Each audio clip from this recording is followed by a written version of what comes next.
आ गया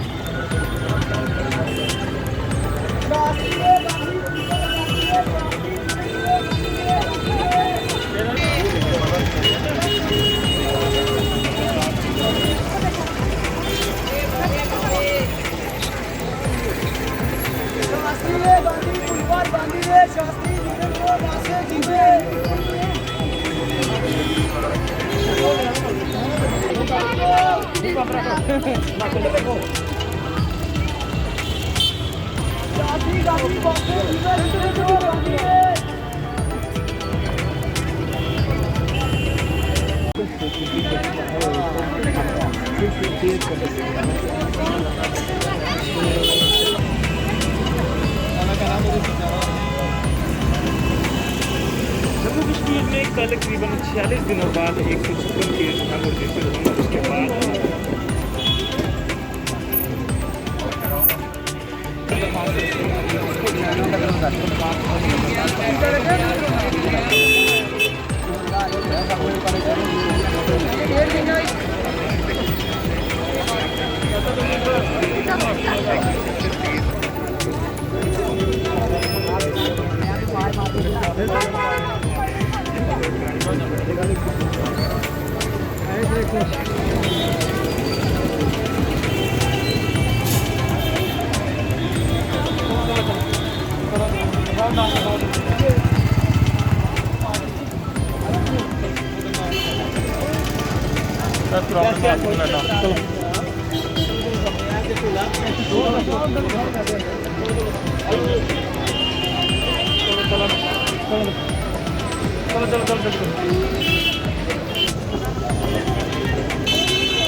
अभी लगाया ना, अंदर आके लगाया ना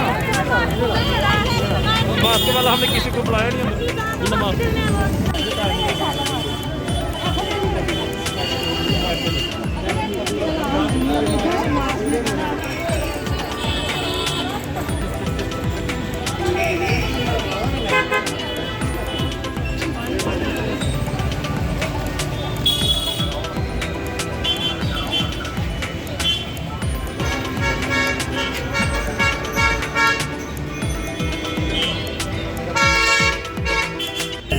काम करते ही है आगे आके। कोविड के टाइम पे भी अभी कोविड नहीं है, अब इसके आना शुरू हो गया है कोविड।